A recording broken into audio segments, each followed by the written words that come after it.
Welcome back to Certified Beef. Week 8 is done. The NFL trade line is done. Me and Brandon are here to talk about both. Obviously, get into book it with beef.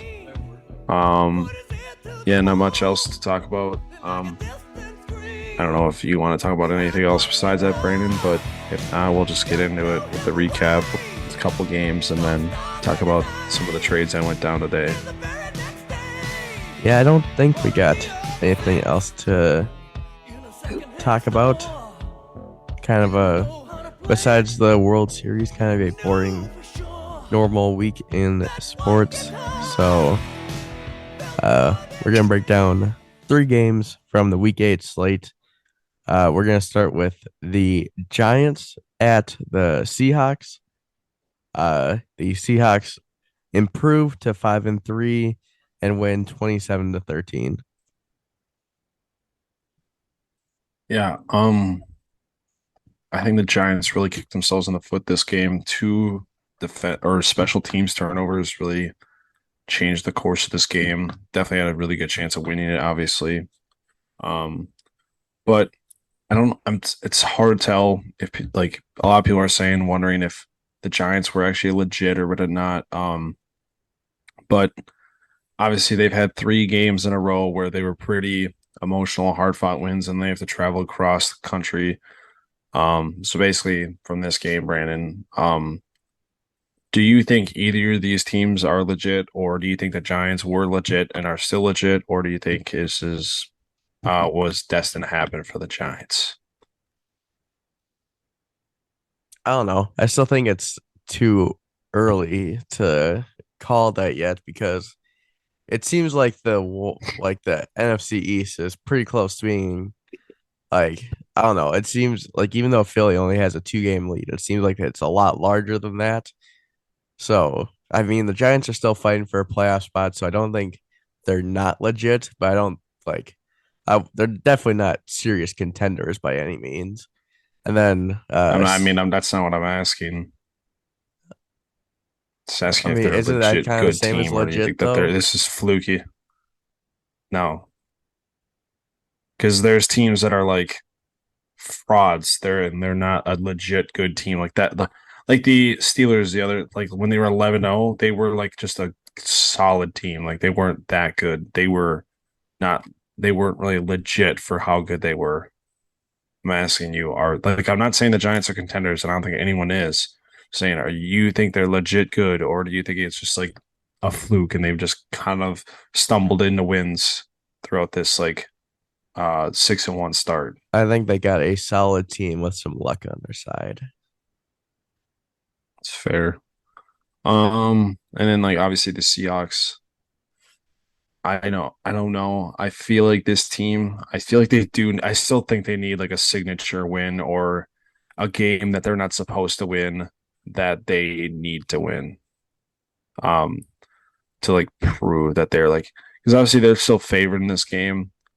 Doesn't that not saying I'm taking anything away from them, but I still feel like they need that one win that will set them over the edge. And I, I know that they beat the Chargers, but like you said, we don't know if the Chargers are that good. I still think the Chargers are a solid team. I just think that they're way too inconsistent as a team. But other than that, I just don't think the Seahawks have really beaten anyone outside of that to where we can be like, oh yeah, they're a really good team. Plus, I don't know about you, Brandon, but I feel like with the emergence of Kenneth Walker, and obviously Geno's numbers have taken a little bit of a hit. Like he hasn't thrown for as much as he was before. Do you feel like this team, especially now that they have a solid defense, it seems like, do you feel like this team is going to trend into what they were towards the couple years after the Super Bowls, where they ran the ball a ton, tried to rely too much on that defense and didn't pass the ball enough, especially in the NFL these days where you have to pass the ball a lot or pass the ball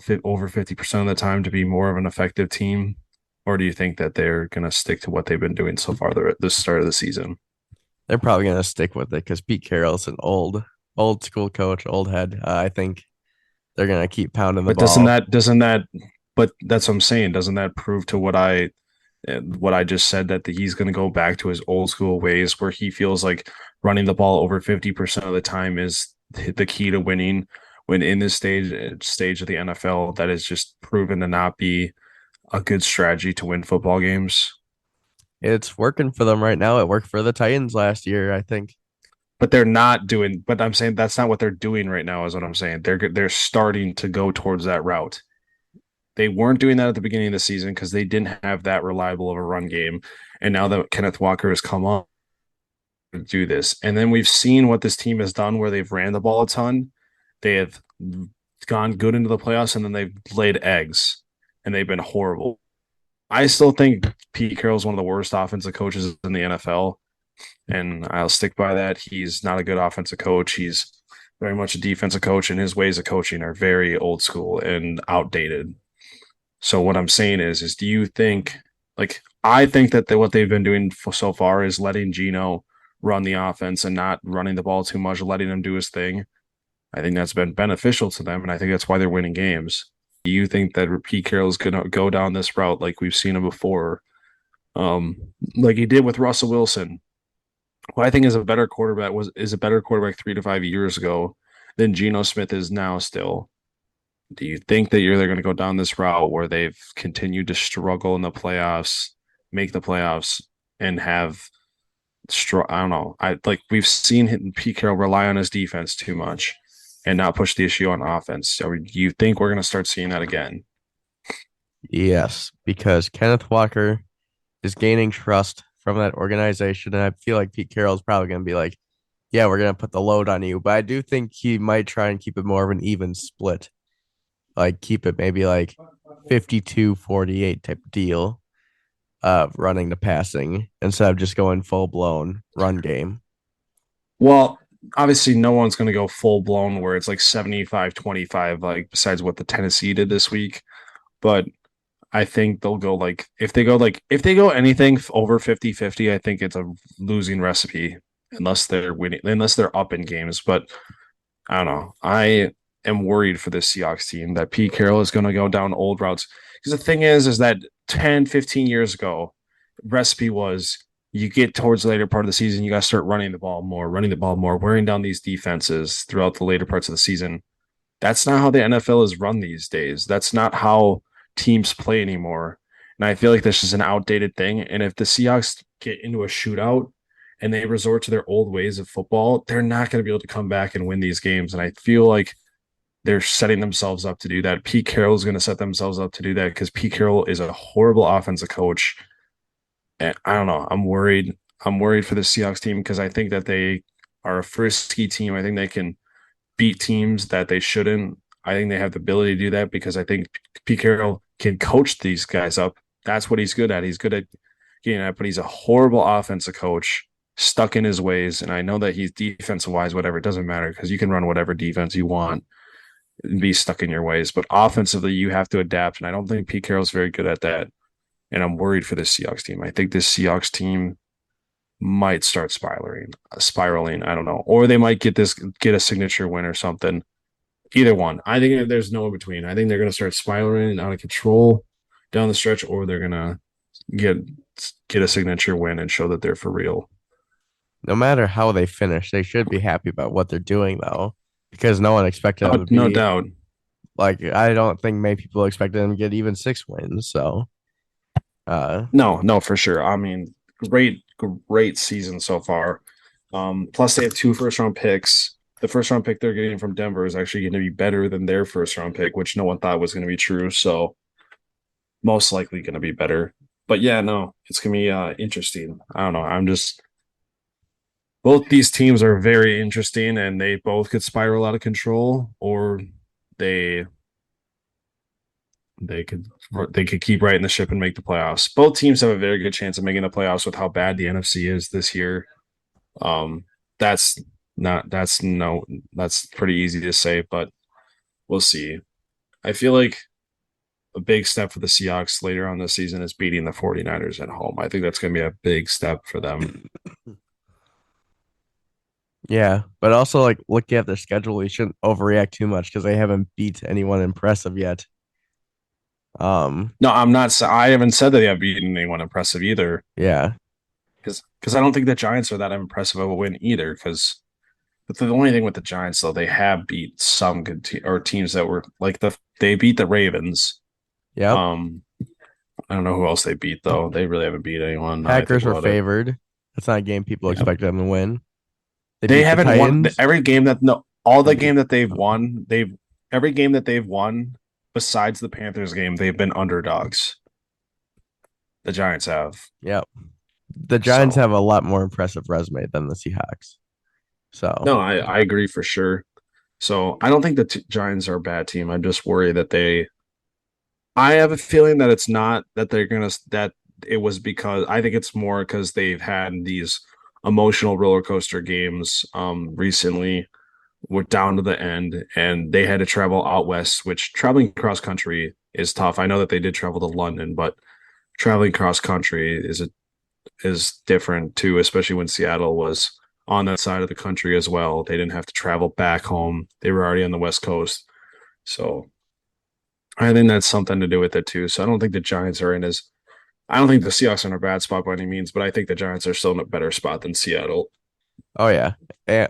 Well, I don't know because I feel like San Francisco, they're probably gonna start a winning streak here soon. So Well, no, I'm not disagreeing with you, but I mean that's definitely then I would say Seattle's in a worse spot than the Giants. yeah, because I think the only way Seattle makes the playoffs is if they win the division. And I I don't don't know foresee because that happening with the who, emergence now of the but is it, 49ers. but isn't, I don't know how the standings are looking right now, but isn't the 49ers, aren't they the seventh playoff team right now?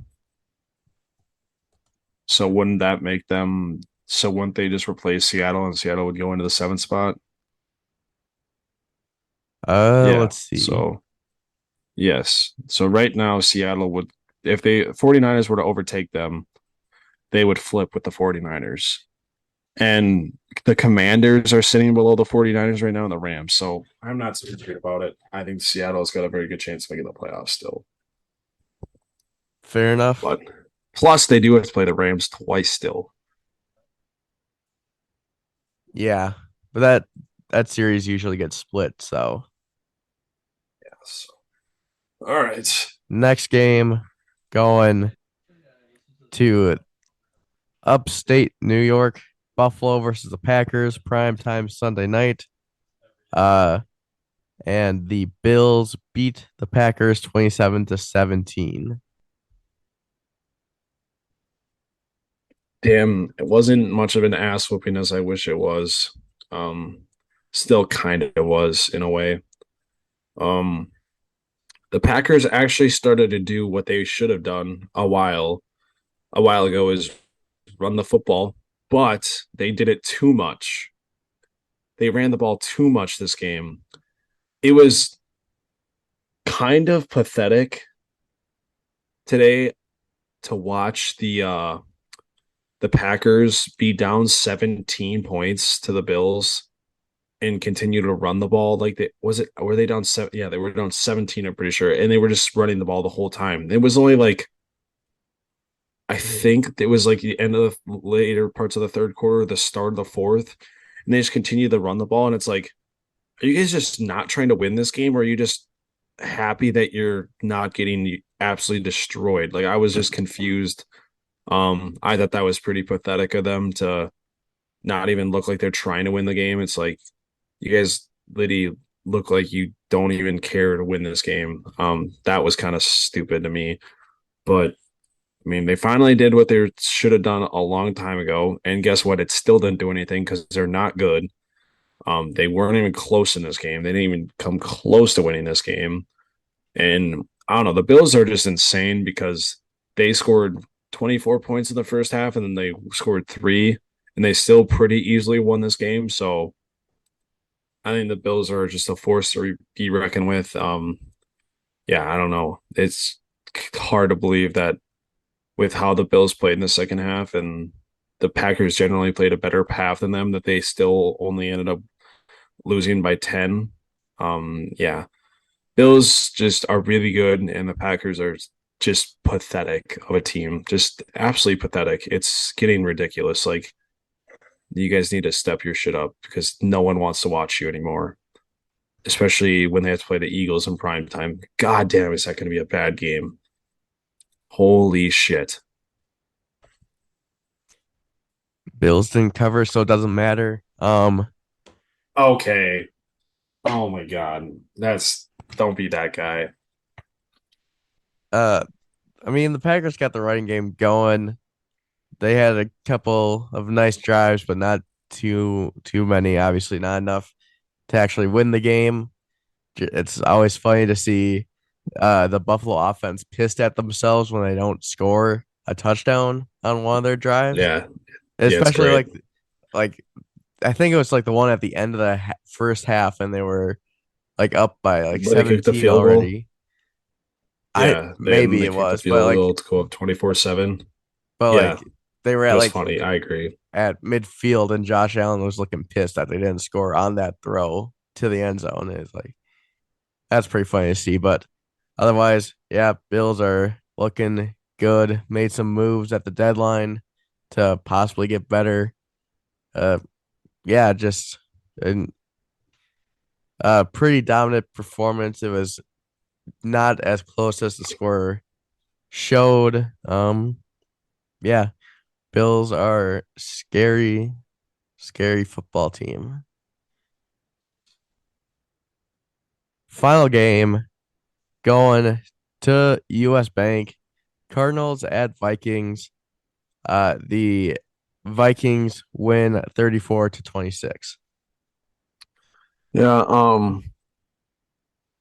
I think this was might have been one of the like besides week one.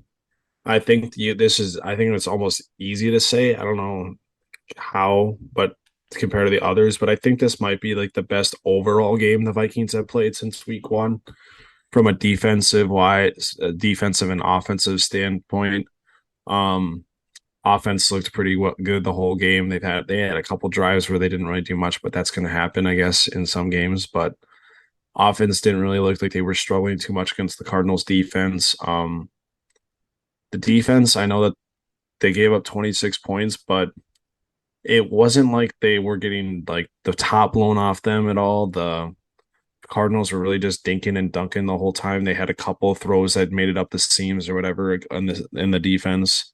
One play against Rondale Moore where they just like missed like five tackles on him where he squirted free, like shit like that. But didn't really give up too much. They got after the quarterbacks. Zadarius Smith had 3 sacks. He was all over the place.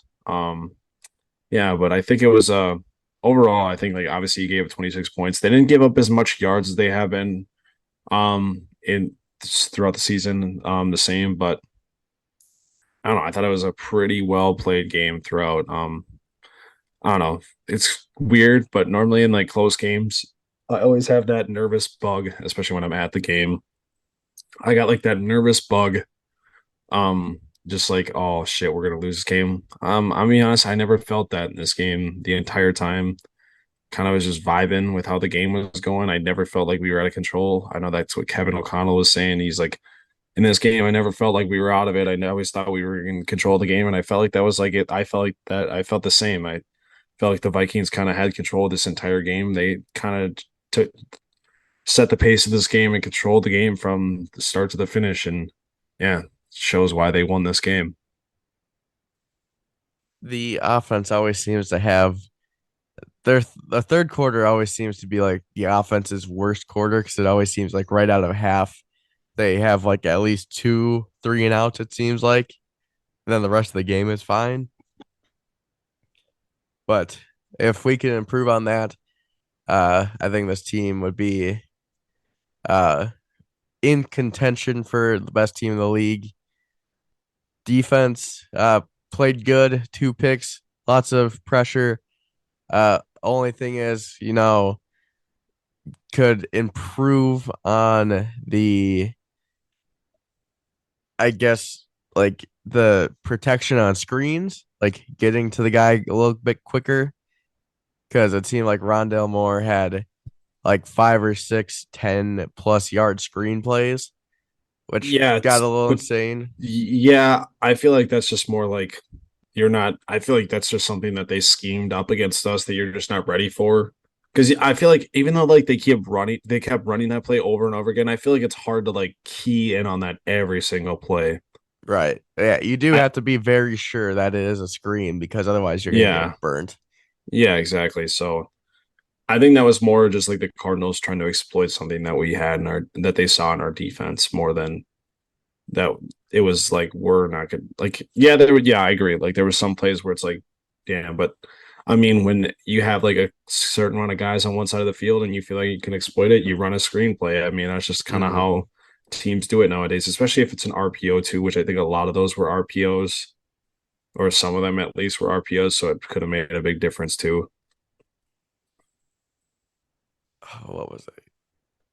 There was something else. I don't remember. But the But defense, yeah. um you already said they got two picks. Oh, yes. I'm surprised. I know you mentioned this at the game, but I'm surprised that there was not a lot of QB spies on Kyler Murray because it would get frustrating watching all our dudes like Yeah. doing good coverage and stuff like that, and then seeing him scramble out of the pocket for I don't know how he never really ever got a first down because it seemed like he always got past the line to gain, and he Yeah. just like step out of bounds a little bit early. So I don't know. Yeah, because what made no sense because I felt like when we were in man coverage this game, I felt like they really didn't do much on defense. And that's when you run a spy is when you're on man defense. And then I don't understand why they would constantly switch the zone. And then that's when the Cardinals would put a good drive together. It's like I don't understand it either. They were getting pressure with four, and that forces them out of the pocket. And that's where the spy comes in. It really made no sense to me why they weren't spying him. They could have also just rushed three and then brought a spy down too. Like there was ways going about it, but in the end, his scrambling really didn't make a key difference to this. I mean, a huge difference to this No, game. no, no. It just extended some drives that No, I I agree. think most of I them don't understand I think why most of you them don't do that ended too. in field goals or punts. The one ended up, or no, I think two actually ended up in touchdowns in the D Hop touchdown and the Zach Ertz one. So Yeah, it just doesn't make sense to me because if you blitz three, if you rush three, bring a spy. Because the thing is Kyler Murray wasn't really dicing us up this game either. He no, was he was a lot throwing of it it to was D dink Hop, and and D dunking. Hop was doing this thing.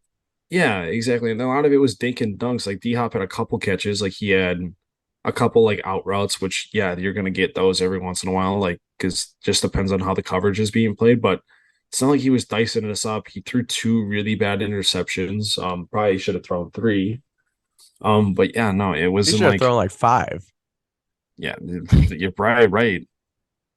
So it's like it really didn't. I mean, we played fine. Like it was just there were some points where the zone coverage was just getting absolutely burned. I'm like, what the fuck are we doing?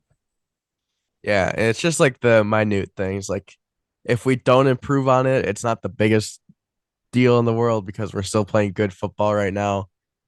Um, so like we'll stick to our stuff. Like as much as I criticize Ed Donatel, like I know he knows what he's doing a lot better than I do. So we'll keep trusting him. Yeah, no, Uh, for sure. but yeah, otherwise, I think offense. Dalvin had a good game, first 100-yard rushing game for him, and then This season, yeah, and then Jets held damn. below 100 yards, but still was impactful because I feel like he was drawing coverages. He was definitely drawing coverages away from Thielen, who had a nice game. Yeah, it's just overall Hmm. pretty solid showing. He's still Then you could closer tell than they he were wanted to trying. be, You but could, yeah, yeah. You can tell that they were like trying to take away Jets though because they were running those two high safeties, and that's why we were able to run the ball so well because they weren't really stacking the boxes as much. What you got to do when you see two high safeties and you got Dalvin Cook, you got to run the ball.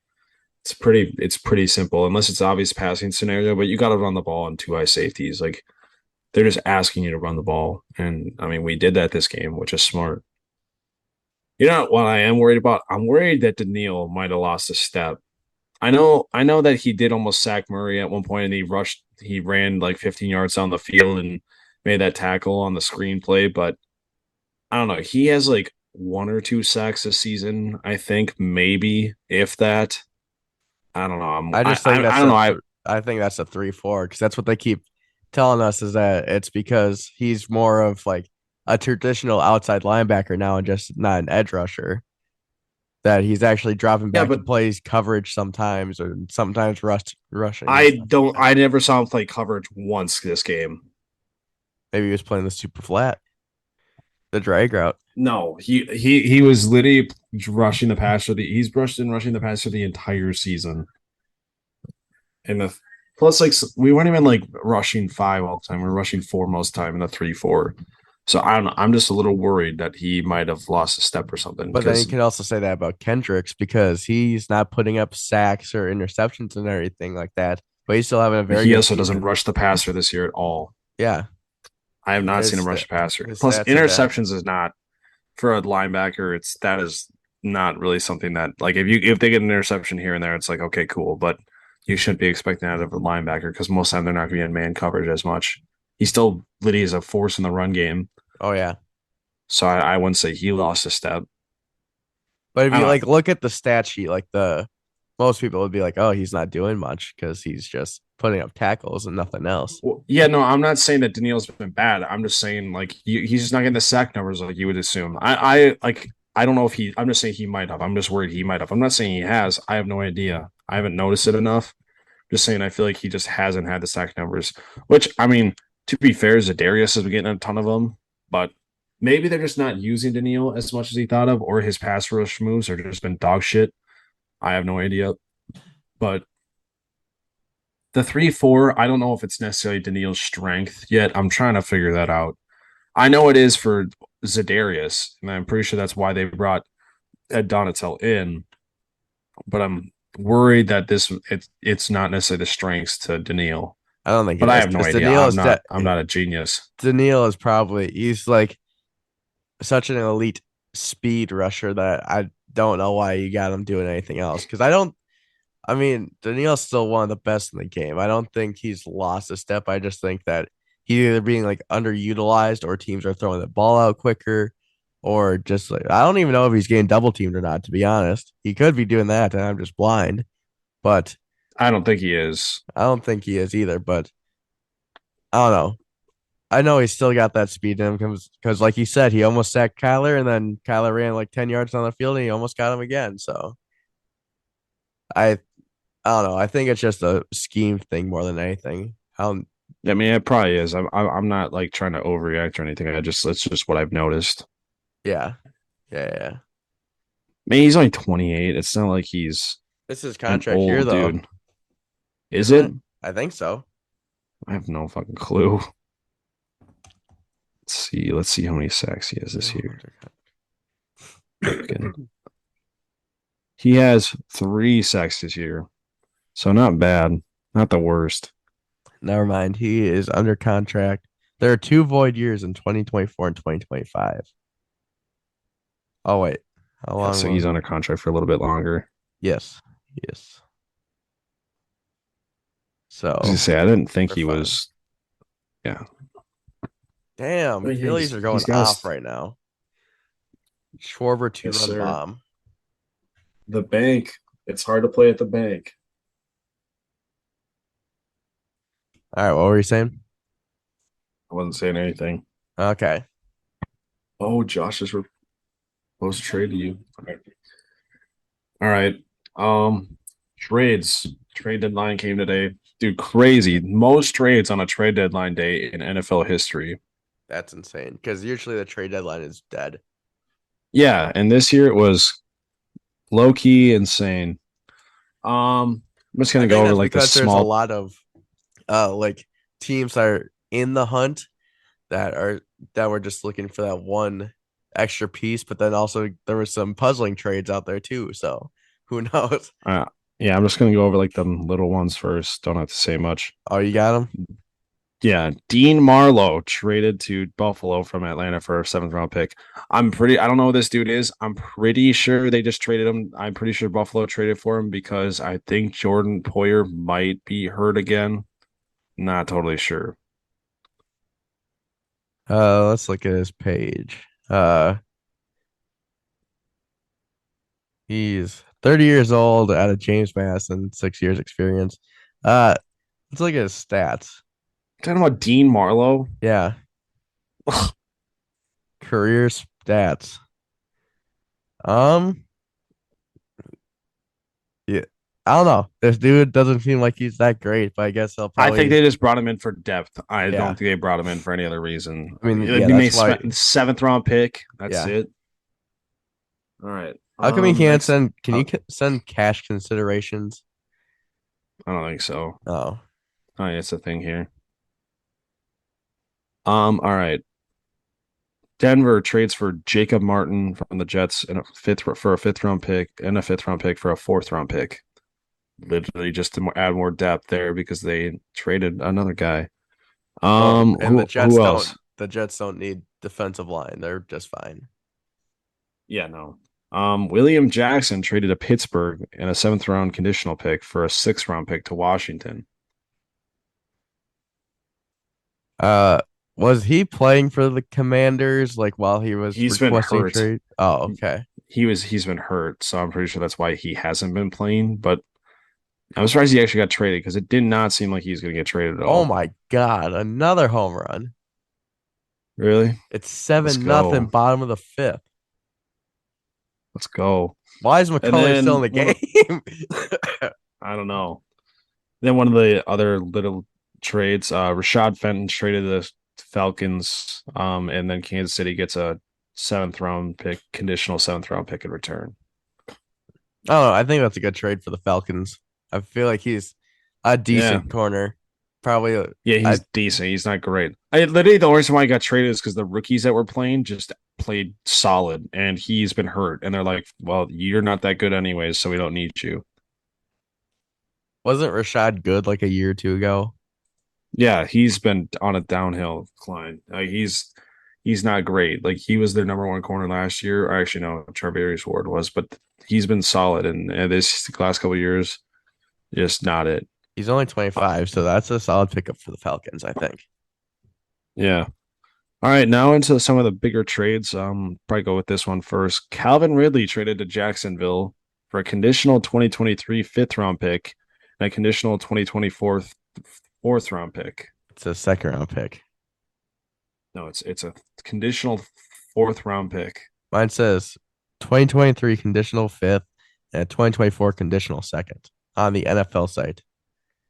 It's not. I know that for a fact. It's because it's a fourth round pick. It will turn into a second round pick if he signs an extension with the team.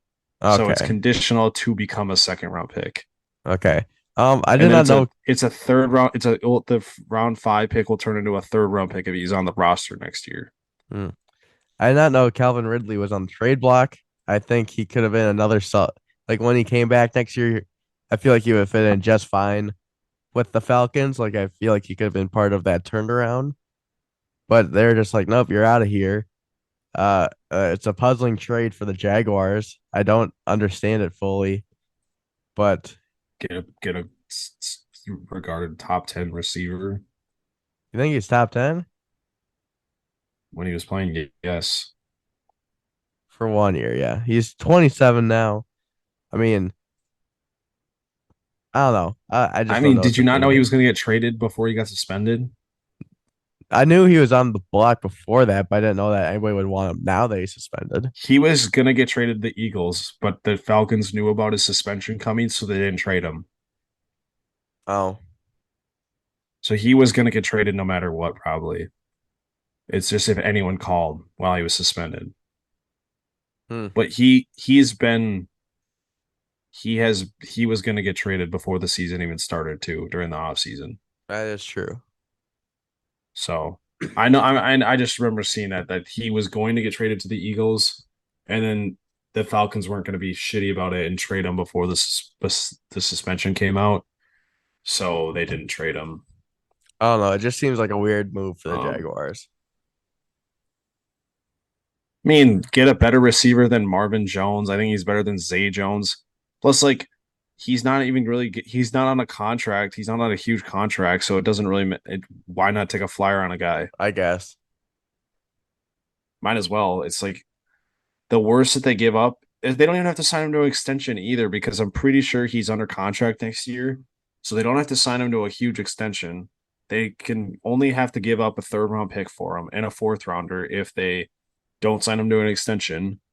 It's pretty much just a rental for next year. I don't know. I think it's a good move. This guy, I would say, is at least a top 15 wide receiver when he was playing. He's better than Christian Kirk, I would say. Who knows after this, like after this season, but I don't know. Might as well take a guy. Your team is not going to be good this year, so you might as well look to next year. This guy is only going to be playing next year because he's suspended the rest of the year, which is still stupid to me. But I don't know.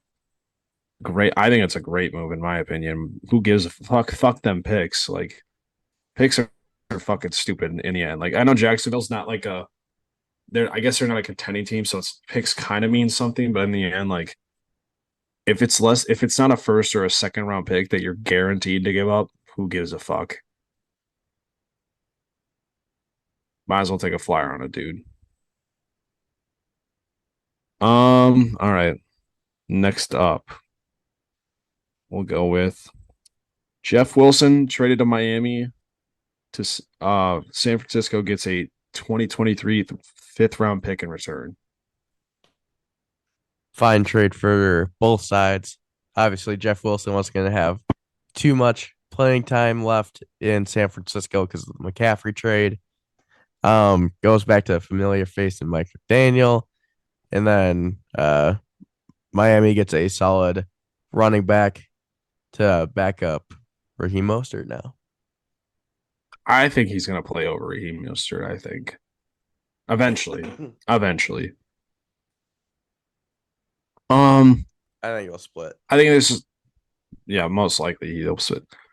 It's just crazy how Kyle Shanahan went from a running back by committee to have no other running back that I give a shit about besides Christian McCaffrey, and that's it. It's just weird because he had like guys who were definitely better than some that would like Elijah Mitchell last year was objectively better than every other running back on that team, but would still see little carries compared to other running backs. And then you'd have Jeff Wilson this year, who would definitely what you would say have this most, but you've seen in other years where it's just like one guy will do one thing the this week, and then the next week it will be this guy. Now, obviously, Christian McCaffrey makes a different story when you have a top five running back. So, but yeah, just further proves that that backfield is Christian McCaffrey's with little to no competition. All right, next up, Buffalo trades for Naeem Hines. Indianapolis gets Zach Moss and a conditional 6th round pick in return.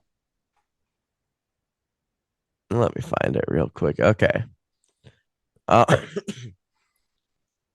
of surprised I gave up Zach Moss, but also he didn't fit in the offense anymore if you were bringing in I another mean, they'd running have back. 4 running backs on their team then, Right.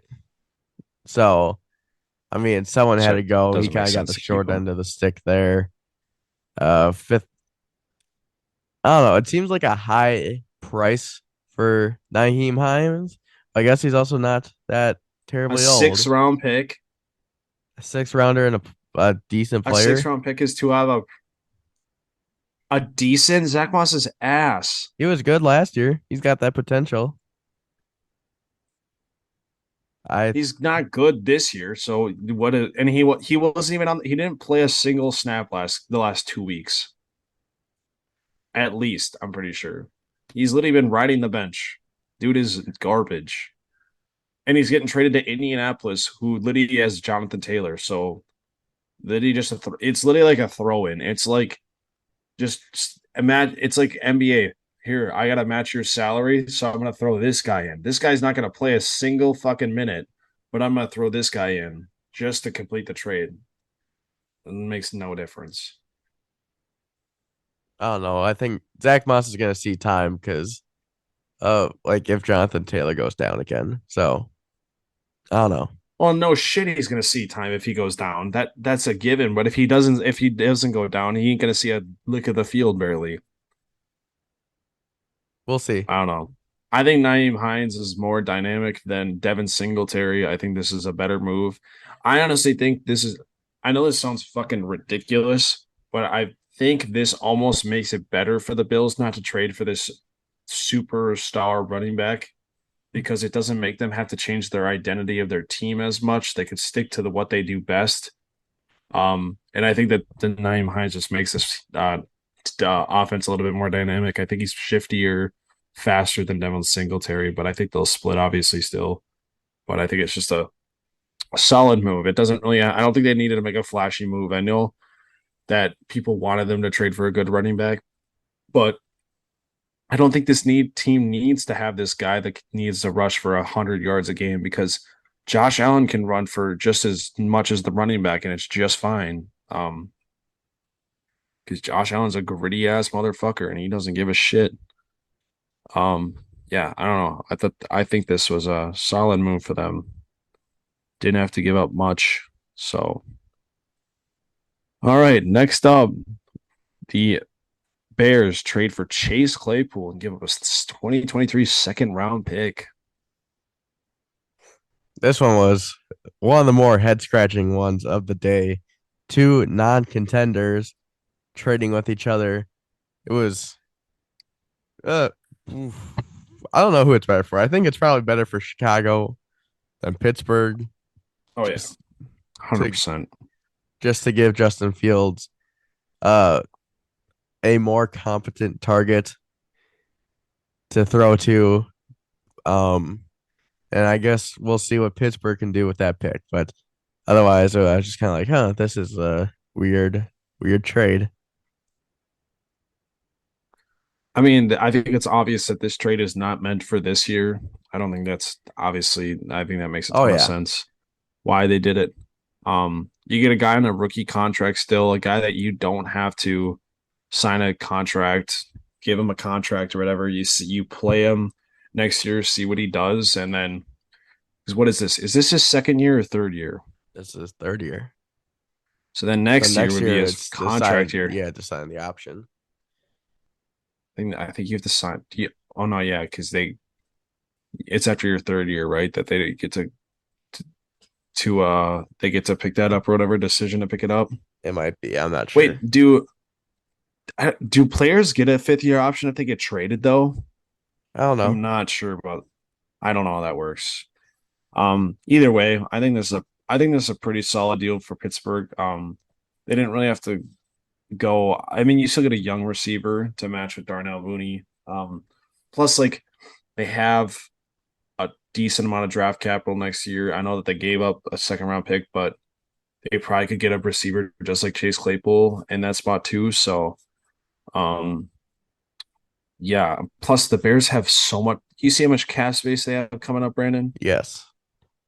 They're going to be spending money next year, and I'm surprised that with how much money they have in cap space next year, it makes absolutely zero sense how they did not sign Roquan Smith to a contract. Because he It kind of didn't makes want to be zero there. sense to me.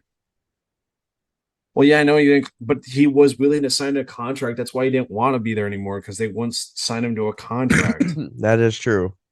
That is true. So why I don't understand that. That's puzzling to me how they couldn't come up with a contract deal when I would say he's probably a top five linebacker in the NFL. Oh yeah.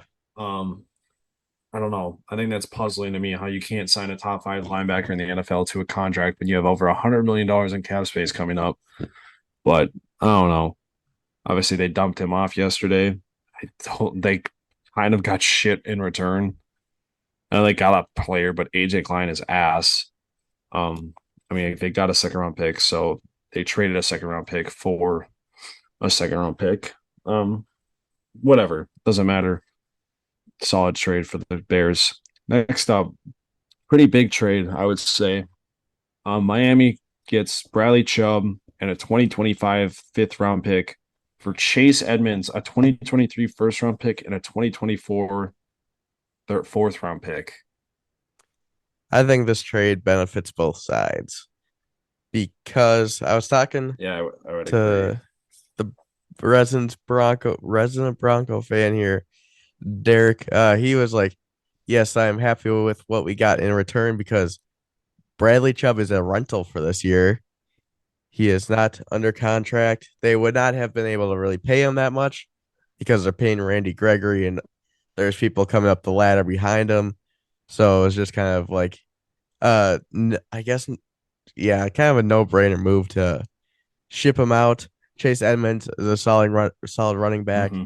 If Melvin Gordon starts to have fumbling problems again or continues to, then you can just plug him right in there. First round pick is very nice. I you I mean you hardly ever see that for in a trade that's not like a major blockbuster. I wouldn't like this is a high profile trade, but I'm not sure if it's like a blockbuster by any means. Like Bradley Chubb is very good. Uh, I would consider this one a blockbuster in Is my it? opinion.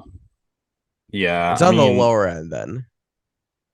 well, no, for sure, but I don't think you're gonna get away for because the thing is that it's a positional based thing. Yes. Um, is you just got to look at it like where does the money go to in the NFL? Money goes to your quarterback, your receivers, and your pass rushers. Those are like, I mean, definitely quarterback and pass rushers. Those are the two where most of the money goes in the NFL. So it makes sense that they would have to give up a first round pick for them. Okay. Um, I mean, that's just how I see it. I don't know. I think that's kind of what I've heard like around the league is why they would have to give up a first round pick is because that's where money goes in the NFL is towards those two positions. Yeah, I mean, I would say in my opinion, I think that the Broncos got a little less than what they could have. Um, I think it's in my opinion, I think it's kind of a weak deal for the Broncos. Chase Edmonds is fine, but it's like right now they said that they're going to use him in third down. He's gonna be useless next year when Javante comes back, unless they get rid of Melvin, which I'm pretty sure they will. So maybe he'll be this guy behind Javante, which doesn't mean much, but I mean, first round pick, and then you don't get another pick till the next year. Plus the first round pick is the 49ers first round pick. So that pick could turn out to be a late first rounder. That's their only first round pick. That's one of the big reasons why I think they traded him too. Is they don't have him under contract next year, probably not gonna be able to pay him, and they don't have a first round pick. So makes sense to try to pick up a first round pick here. So in that way, it makes sense for them. But at the same time, I feel like they got kind of short into the stick. I don't think they got much in return for what Bradley Chubb is probably worth. I also think it's funny how they said that they will trade him if they lose on Sunday, and they still ended up trading him even though they won. Um, but I don't know. I would assume Miami's going to sign into a contract extension. It wouldn't make sense to give up a first round pick for a guy that you're not going to sign to a contract. Um, but something they definitely needed. They only have 15 sacks on the season through 8 weeks. Um, pair him alongside Jalen Phillips. But yeah, because they seem like a team that could contend in the AFC this year. So they definitely need a guy that can go sack the quarterbacks of the likes of Josh Allen, Joe Burrow, Lamar Jackson, and Patrick Mahomes. So makes sense for them to make this deal. Go get a guy that can be a game wrecker. So is Melvin Ingram getting the short end then? Is he kind of getting it I phased mean, out? no, because he kind of only comes in on third down. No, I think he kind of comes in on third down. He kind of does what like Zadarius does, where he kind of like goes outside and then he also goes inside on pass rush sometimes. So I don't think Melvin Ingram's on the field like 24/7. So I don't think it's gonna make much of a difference for him. No, but you So got I both wouldn't of say the he's gonna get the edges short end of covered the stick. already. But what I said, do you just hear what I said? Yeah. Like He goes up out the middle sometimes. plays He defensive lines up tackle. inside a lot of the times, actually. Yeah, he kind of plays that like bull, like I don't Mm. know, like he doesn't. I think he like stands up or whatever. Like that's kind of what he Oh, does now because they already have like Emmanuel Agba and Jalen Phillips on the outside, so he doesn't really have a spot on the outside anyways because they have guys that are the traditional pass rushers like that. yeah. So he had to adapt, and that's kind of what he's been doing. So I That wouldn't say he gets the short end of the stick. Plus, he only really plays on third down. that line is scary. Yeah, we'll see. I feel like Bradley Chubb though has tendencies to be phased out of games very quickly, but we'll see. Maybe Miami will turn him around. Not saying he's not bad. All right, last one. Minnesota Vikings trade for TJ Hawkinson. They get a 2023. Wait, what? What this is definitely not. Wait, can you read it? Because this website that I'm looking at definitely doesn't have it right. I don't think. Vikings received TJ Hawkinson, 2023 fourth round pick, Oh, 2024 I am reading this conditional right. fourth round draft pick. Detroit receives 2023 second round, 2024 third round. Okay, so I definitely did not read this trade right at the beginning. Damn, we did. I don't feel like we had to give up too much. But I mean, honestly, nah, I'm not mad about this at all. I don't know how you can be. I'd say you get a. I don't know what TJ Hawkinson is considered. I don't know, top seven tight end in the league. That I also don't know. doesn't seem So that terribly hard to do. I'm sorry. In today's game, that does not seem that what? terribly hard to do. Be a top seven tight end. Yeah, but I feel like he's objectively better than a lot of the other guys. Like I don't know. Like obviously you have Kittle, Andrews, Kelsey. Yeah. Who else Waller. is better than him? Waller. I don't know. I don't know where to rank Waller anymore. He's never on the field. Yeah. Is that it? Is Goddard. that all? Is that all we think? Ertz. Goddard? I don't know. I'm just throwing No. names out I there. want. No. Yeah. I can't even think. So he might be a top five tight end. I have no fucking clue. Either way, it doesn't seem like we gave up too much for him. Upgrade over Irv Smith by far. He's out for another 8 weeks. Get him the fuck out of here. I'm sick and tired of his shit. Um, Not that it like he has control of him getting injured, but it's like I don't need you to waste a roster spot on my team anymore. We spent a second round pick on you a couple years ago, and you've turned into nothing but a waste of space. TJ Hawkinson's under contract the next couple of years. Just makes the offense more dynamic. Kirk Cousins, I don't know if you saw his stats, but out of out of all quarterbacks or whatever throwing to tight ends this year, he has a 30. He's 30th in QBR and 33rd in another stat out of 33 quarterbacks. So that's how bad our tight ends have been. They've just not had the production that you need out of a tight end. Plus, when Kirk Cousins had a good tight end in Washington, that was his favorite target in Jordan Reed. He threw to him all the time, and I feel like since he's been in Minnesota, he hasn't had that tight end that has been as reliable as that he can go to. So, hopefully, this makes. I mean, not saying that Kirk Cousins is bad, but having that tight end is always a good thing to have. Yep. I'm assuming that Hawkinsock is a better pass or just a better blocker in general than Irv Smith. I think he's a bigger dude. If I'm not mistaken. Just overall, I think a good trade for the Vikings. Didn't give up a lot to get a solid player. Um, yeah, just I did not think tight end was a spot we were gonna go after, but I'm glad we did. I wonder how he's gonna fit in this upcoming week against Washington.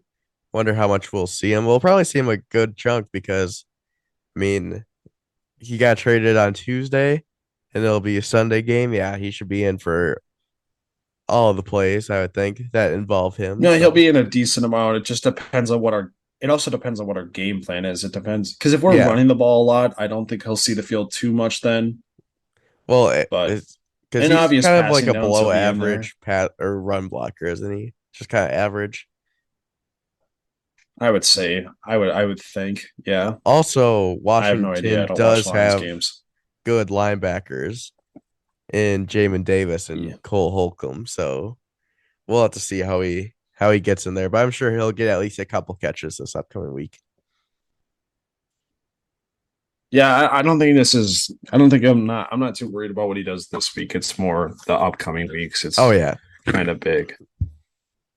Kind of get him used to that playbook and everything. But I wonder what number he's gonna wear. Do we have an 88 on the team? I don't even know. Maybe he'll just wear 88.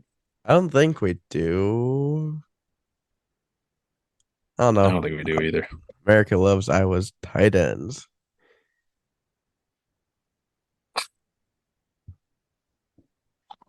All right. Well, that was the trade deadline. Crazy day. Most trades in NFL history on trade deadline day. It's kind of I did not expect anything to happen today. And then just the bombshell of TJ Hawkinson getting traded to Minnesota. I did not know we were going after him. But obviously we weren't really going after many defensive players because I never saw our names even like linked to anyone. But definitely some big trades, some notable guys. Um, if any of you don't really understand, like pay attention to like NFL trade deadline or whatever, it is nowhere near as crazy as like the baseball, the MLB trade deadline, or the NBA, just because I don't know, bigger trades just don't happen during the season just because it's a shorter season, so harder to make up ground in the NFL. So you're not going to see as many teams go out and trade for people. It's just a different trade deadline. But I don't know. It's pretty interesting today. All right. Now get into Book It with I thought we were Beef. doing previews. Are we not? I totally forgot about that. I will God, what was I gonna ask you? I was gonna ask you some stuff. Don't say it. Mm, what do you want to do for previews? Because I just blanked. Just pull up this week's games and go through like a couple key matchups. All right. All right. It'll be like the one sentence Oh, answers. I want to declare a loser leaves town game. I'll see how Okay. you feel about it, but I think we gotta. I feel like this is a week that we could do it. Okay. What is it? I feel like let me pull it up. I forgot I'm gonna look at it just because like I think I know which one I'm gonna say, but I know you're probably not gonna say yes to it, but I have a feeling it involves I'm the just gonna Bengals. no, Oh, because I don't think that's okay. It could be this one. Oh, what is their record though? Let me give me a second. I gotta cross-reference this because I know that the NFL on Bleacher Report won't have the games up for next week. Nope. All right.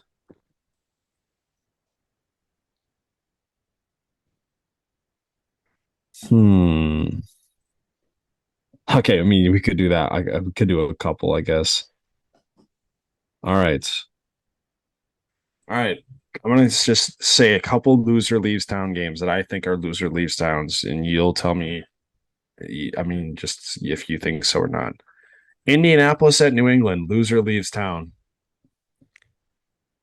no, let me get the standings pulled up. I have a feeling you're gonna say no to this one, but I feel What like did you this say one it is was? definitely a loser leaves town.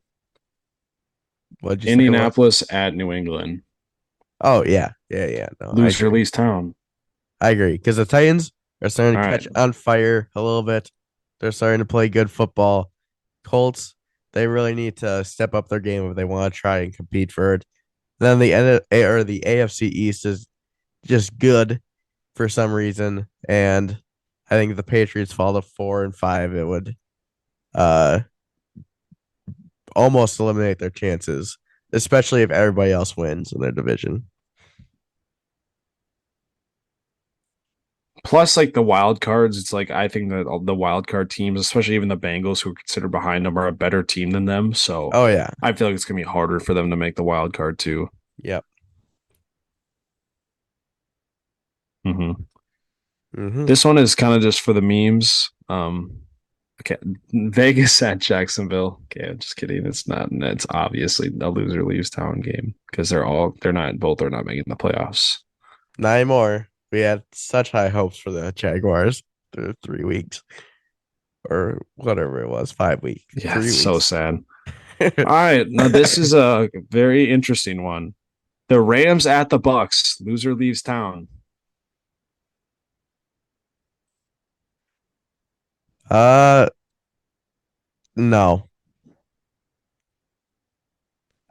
No. If the Rams lose, that's more of a loser leaves town game for them. But if the Bucks lose, I'm still not ready to call it yet for them. So if the Bucks lose, you think that they still have a chance, but if the Rams lose, then the Bucks have no chance. That's what you just No, the said. That makes no Rams sense.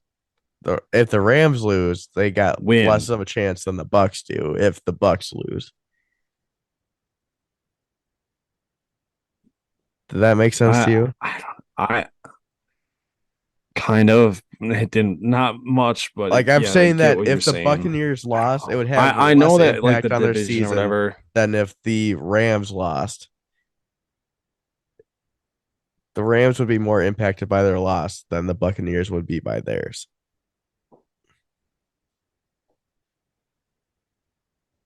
I don't know. I don't think that's true. Because Because the I AFC know that South they is would be still bad, maybe or only NFC one South is game still bad. behind.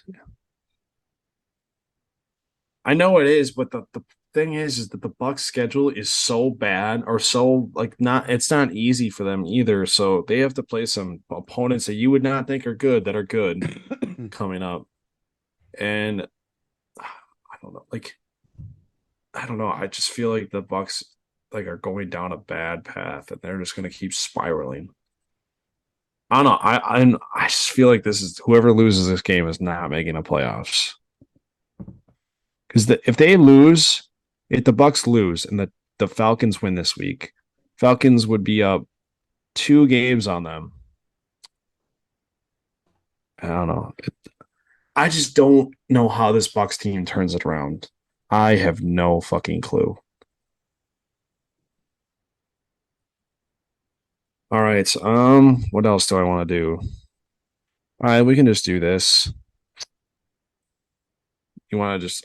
I'll just ask you. I'm just going to ask you who you think is going to win the division so far, Okay. or if you think it of these all the divisions, and see and tell me if you think it's already over.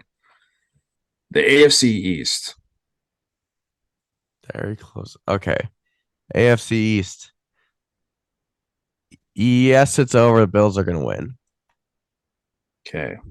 I the only way for it not to be over for me is if the Bills lose to the Jets and the Dolphins once. If they lose the Jets once and they lose to the Dolphins again, I think that's the only way it wouldn't be over, else I think it's over.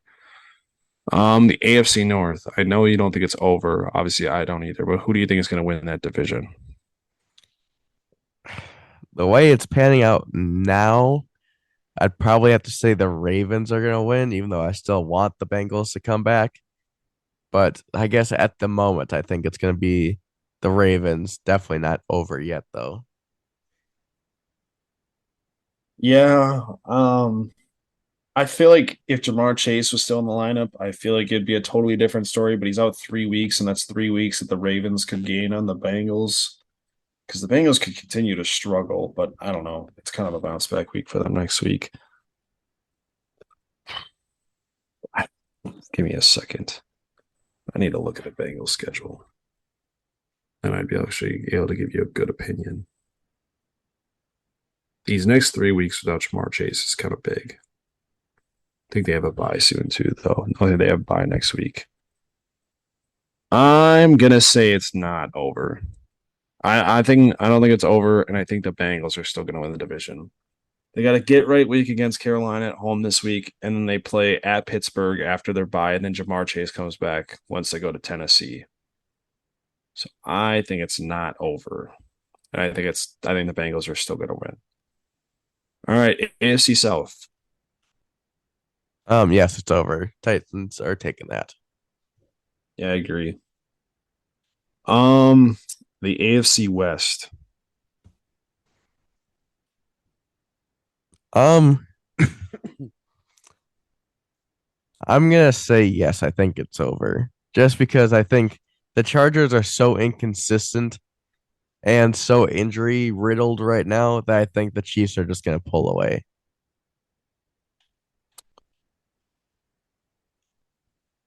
I'm gonna say no, and I'm just gonna stick to my take that the Chiefs aren't that good. I don't think they're that good still, and I I think don't I'm gonna think keep any it of the that way. rest of these teams in the division are though.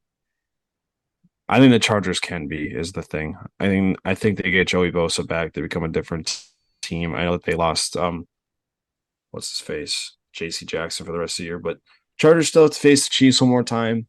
So I'm not gonna say it's over. I still think the Chiefs have the best chance to win the division. don't think it's over because I don't think the Chiefs are that good. I got to stay on that take. I'm not going to get off that take until they prove me wrong. I know that they killed the 49ers, but they also were they also didn't really know what was going on because they literally just looked like they didn't know how to play football that game. But they didn't look impressed against the. I don't know. Just not convinced that the Bills Chiefs are good. I got to see them play a good team again and beat them handily or something like that. I don't know. I don't know why I can't think the Chiefs are good after what they did to the 49ers, but I just can't. All right. NFC East. If the Eagles' schedule is as easy as people say it is, then uh, it's pretty close to over, I think. Only way is if they lose two of the division games to both the Cowboys and the Giants. That's the only way that it's not over. Yeah, no, this division is over. The Eagles are going to win. I think the Eagles are going to lose a max of 2 games this year. Their schedule is way too fucking easy. All right, NFC South. Um, we already touched on this. No, it's not over yet. Just because everybody in that division is awful. So yeah, it's gonna be a battle until the end. Battle of the bad. I don't even know. I can't pick who's going to win this division. I think the Falcons are the best team in the division right now. I don't even think the Falcons are bad. I think the Falcons are a solid team. They're not bad, but they're not good. They're the best of the worst right now. I feel like they also haven't got blown out yet besides the Bengals game this year. I mean, I guess they were getting blown out by the Rams and then they just came back. But either way, I still think the Panthers have a chance to win this division. I think the Panthers can play some good games, especially That's when how they just sad this destroyed the division Bucks. is. Out. Yeah. The NFC West. Um, no, because I think it's not over, but I do think the 49ers are going to win this thing. Mhm. Do you think it's a two-man race? No, because the Rams could still be good, even though Cooper Cup did go down. It's all you gotta do is flip that switch, I think, and somehow get Matthew Stafford to shake off whatever has been going wrong with him. The reason why I don't think the Rams have a chance anymore is because they've already lost two of the 49ers. I think that's a huge thing for them. To have to make up those on the 49ers. I don't think that's really possible. So I don't think they have a chance of winning it. I think it's definitely between the Seahawks and the 49ers. I still think the 49ers are going to win that. All right. And then the NFC North. Yes, it's over. Vikings are gonna take that thing. Dude, you hesitated way too. I don't You think I hesitated did. way too. You were like, and then you said it. I don't think I did. I think you're hearing things. I watched you. I I'm also watched you. focusing on drafting my expansion team in the NHL right now, so you can shut up. Oh my God. Oh my God. Yeah, no, this kid, but he just like hesitated. No, it's over. Vikings have essentially a 4.5 game lead over the Bears and the Packers. So yeah, I would be surprised if they somehow don't win this division. All right. Now it's time for Book It with Beef. There we go. Okay, hold on. Let's get All my right. screen split. Here we go. This was a horrible week. This is really bad. One of my worst weeks in a while. Actually, since week 5, but still my worst week since week 5. Same. Week 5 was my Um, worst too. but yeah, Oh wait, no, week 4 was my oh, worst. I had like this three. is bad. This is Yep. awful. This is horrible. I think we had the same thing. Didn't our in the banks? Is that was the only thing that hit? Yes. My over of Yeah, that's bad. Pittsburgh at Philly hit for my in the bank than your Vikings pick. Yep. Only thing that hit. Everything else was just a loser. My strategy for over and unders just didn't work at all. So I scratched that idea this week because that shit is stupid. Um, so yeah, bad week. Now 20-13 overall Let's see. I am 19-14. So yeah. and gain anything, which sucks. But all right, well, week 9, Brandon, your favorite. This was a pretty much strategy play here for my favorite, and you'll see why. Because I went with the Vikings -3.5 at Washington. I knew you're gonna go in the bank for the Vikings, so I figured I wasn't feeling too hot on this. I was actually gonna pick the Packers -3 versus whoever they were playing. Detroit at Detroit. I was feeling that more than the Vikings at Washington because I feel like this is gonna be a trap game for the Vikings. But I was like, you know what? Jack is definitely gonna pick in the bank the Vikings -3.5 at Washington. So I figure if it hits, I'm only down one. If it misses, then I'm up one on you. So yeah, That's so fucking lame. Yeah, I mean, obviously, I 3-0 on the Vikings in the bank, so I gotta take it again. -3.5. Um, in the bank. honestly, oh, it's in the bank, obviously. Oh, wrong one. Straight cash, homie. There we go. Nice. Both buttons are Um, blue. yeah, I wish I would have not. Now I wish I wouldn't have done that at all. I could have switched it right now, but I'm not going to because I'm 3-0 on it. Yeah, honestly, the line is disrespectful. Packers 2 weeks ago were favored -5.5 on the road against the Commanders. You keep saying Commanders beat football them team. and then played a horror. I don't know why I do. Commanders won the last 2 weeks, and now for some reason the Vikings are somehow worse than the Packers. -3.5. I don't understand that at all. Um, yeah, I don't know who's going to cover Jettis. So and I don't know Jermaine their run Curl. defense is in the Cameron Curl. Cameron Curl. He's having a good season so far. So Yeah, but he's not good compared to Jettis. well, So I no, don't know. I'm just saying. few people are Either way, though. I gotta ride it. I gotta ride it. Yeah, it's kind of annoying that Brandon did that. That's just really bothered me. It's like I don't know what your strategy is. We're not playing for anything right now. We have no bet on the line, and you're already strategizing. Well, are we still going with a punishment for this thing or not? But we should. Yeah, I agree. We should. Just got to figure out what to do. Yeah, exactly. I'm playing the long ball game here. Okay. Oh, Yeah. what do you mean the long ball? I'm playing Oh not to my God, shut lose. up. I'm trying to play some bogey golf here, Jack. Yeah, I definitely want to punt. I want to play. I want a punishment for sure now. If you're gonna do this shit, because you're just gonna do it every week now. If this keeps winning, you're just gonna take the Vikings spread no matter what. Well, then maybe it's on you not to take them. No, why would I not take it if it keeps hitting? That's stupid. You got to ride the wave, Brandon. Eventually, All every right, your wave dog. crashes into the beach. So, Okay, and then when it does, I won't bet it. Hopefully, what like how I feel anyways. This one hits this week, and then I do it next week against the Bills. I don't expect us to win that game anyways. So, yeah, no, I don't expect us to win that game anyways. So it's like, if that one doesn't hit, it's fine.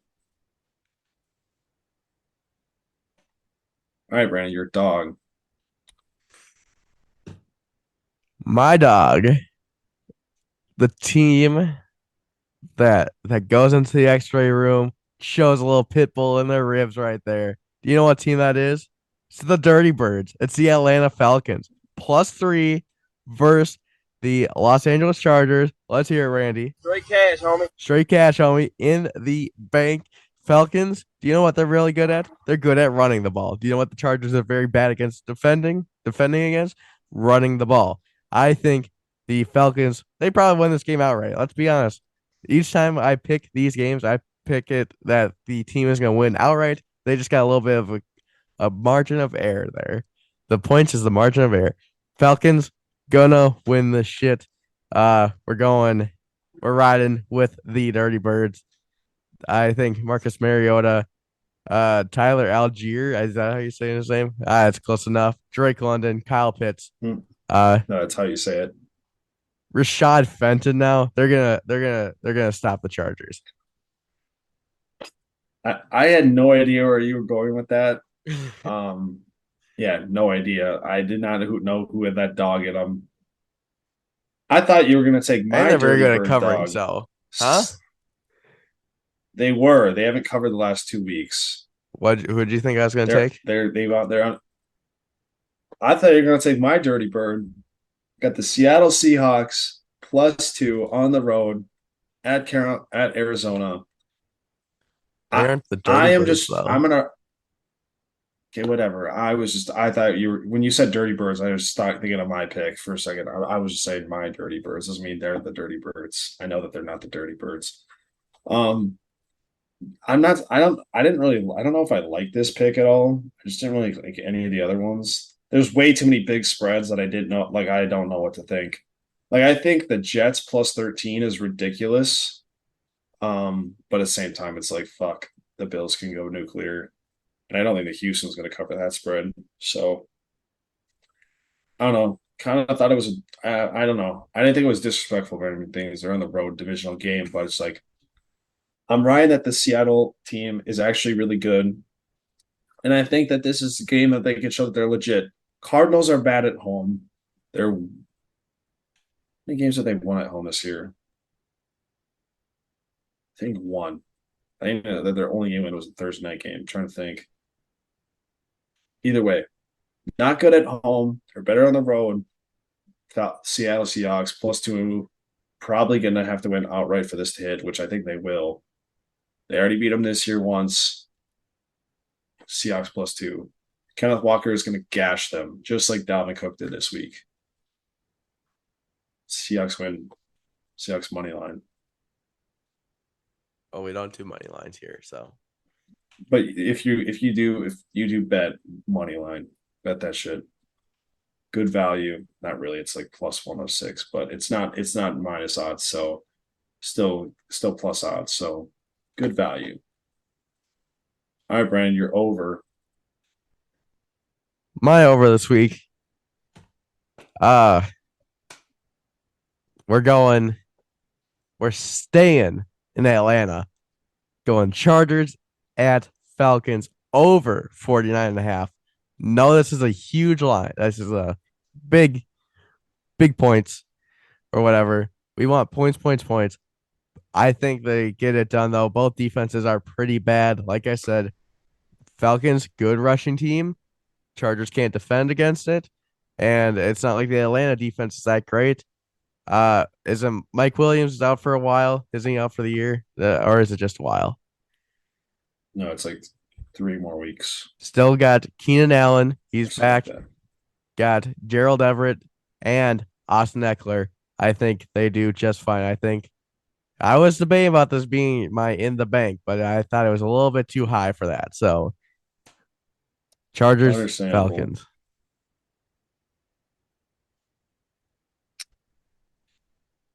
All right. Staying at FedEx Field. Vikings at Commanders. 43.5. Um, the Packers and the Commanders combined for 44. I don't know why the Vikings and the Commanders can't. Vikings have a better offense than the Packers. Um, yeah, I don't know. I think this is a very low line. I think the Vikings are going to put up points against this team, and all Taylor Heineke has to do is put up a couple touchdowns, and I think this shit is cashing. All right. Where You're over, Brandon. What's you? I mean, you're under. You're my under. What you under? got? Feel like he might have this one too, but I'm not sure. We're going with the Raiders at Jaguars under 48. I feel like both teams are just not going to put up any points at all. So yeah, pretty easy pick in my opinion. Yeah, I got the same thing. Kind of disappointing that we had the same thing, but For two this of game them. is going to be gross. It's going to be so bad. This game is going to be so gross and so disgusting. I don't. It's going to be ugh, ew. Uh, I don't even. This game is going to suck, Brandon. Is it? Wait, have you ever bet? Yeah, it's just going to suck. I think.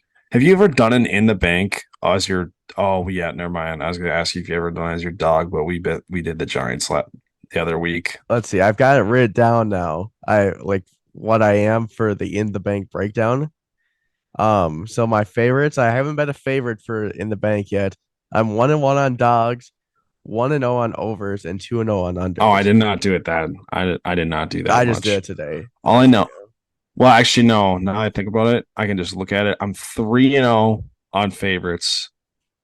I think. Yes, three. No, wait, one. Wait, what? Oh no. Wait. One, two, three. 3-0 on favorites. 0-1 on unders. Or 0 yeah, 0-1 on unders. And then 1-0 on dogs. So 4-1 overall. Very good in the bank. What is your overall record? In the bank, 4-1. Yeah.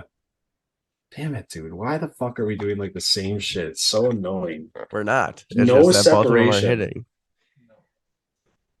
We've only done I mean, one like, the same in the bank, and that was the Giants last no, but week. I mean, like, Or why two. is our outcomes the same? Our outcomes are just always the same, Because we know what and we're it doing. sucks. We know what we're doing. Okay. Don't get it too far ahead of yourself. We know what we're doing. That's why you We tune literally, into here to get the best bets every yeah. week, besides Barstool Sports Advisors. Book it with Shout Trent out Stu sucks. Finer. Don't. Shout out Stu Finer. Oh my God. Book it with Trent sucks. He has the worst picks ever. Um, One thing I'll never do if I ever bet my picks, I'm never gonna parlay them because I don't think I've ever gone 5-0. So never gonna Neither do have I. that. I haven't gone 4-0, I don't think. You, I mean, I don't think I ever did either. I've gone 4-1, but I've never gone 5-0. Right. If we were doing three like parlays, our best bets, then you could take it, but not uh then you could parlay it, but not the whole thing. I think if I ever parlay any of this stuff, it's only gonna be two. I would have put my in the bank in there, and then I would put another bet. Well, yeah, you better put your in the God, I'd bank be up in a so many parlay. freaking units.